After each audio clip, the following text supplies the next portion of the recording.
وانا في رحله للبحث عن افضل تجميع استيراد لقيت تجميع استيراد بيقولوا انها افضل تجميع استيراد. هل ده فعلا؟ تعال نشوف ايه التجميع دي. التجميعه اللي معانا النهارده وهي ال HP 800 G1. التجميع دي لما شفت مواصفاتها بالنسبه لسعرها لقيتها قيمه مقابل سعر، لانها بتيجي بمعالج من الجيل الرابع وهو الاي 5 4570. المعالج ده بيجي باربع انويه واربع مسارات وسرعته 3 و2 وعلى التربو 3 و6. المعالج ده ممكن ما يبقاش كويس كبدايه للمونتاج عشان الاربع انويه، ففي اخر الفيديو هقول لك ايه التطويرات اللي حسن من اداء التجميع، واقول لك كمان ايه افضل معالج بدل الاي 5 4570. وتاني قطعه وهي الرامات. التجميع دي بتيجي ب 4 جيجا رامات DDR3 بسرعه 1600 ميجا هرتز، والبورد ده اللي في 800 G1 بتدعم رامات لحد 32 جيجا DDR3. التجميع دي بتيجي بباور سبلاي 240 واط، وما تتخضش هقول لك ايه الكروت المناسبه للباور ده. ورابع قطعه وهي الهارد. التجميع دي بتيجي بهارد سات عادي 500 جيجا، ودي كده كل قطع التجميع. وسعر ال 800 G1 هو تلاقيه في حدود 3800 4000 جنيه. طبعا التجميع ما بيجيش بكارت شاشه خارجي، بس تعالى اقول لك ايه افضل الكروت للتجميع دي وافضل التطويرات اللي تحسن كمان من اداء التجميع.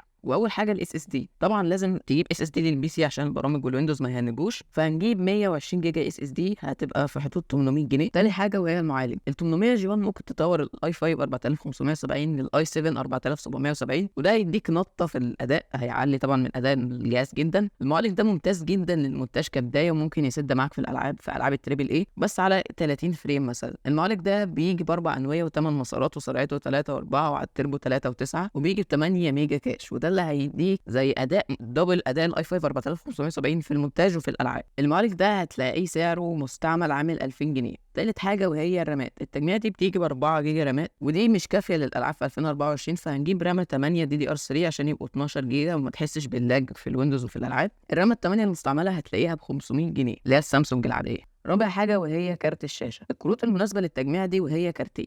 الكارت الاول وهو جي تي اكس 1650 4 جيجا، وتاني كارت هو جي تي اكس 450 تي 2 جيجا. ال 1650 طبعا سعره كان زفت برضو من اخر فيديو انا شفته، عامل 6000 جنيه مستعمل. طبعا رحت للحبيب الملايين جي تي اكس 450 تي اي، لقيته مستعمل عامل 2000 جنيه وثابت على سعره، يعني ايه يوم يغلى 50 يوم يرخص 100 يوم يغلى 200 كده، بس مش ضرب زي ال 1650 يعني. الكارت ده زي ما قلت لك من افضل الكروت للاجهزه الاستيراد، لان حجمه صغير ومش بيستهلك طاقه من الباور، بيشتغل على بورد على طول. ودي كده كل التطويرات اللي هتحسن من اداء التجميع. تعال نشوف اداء ال 800 G1 في الالعاب.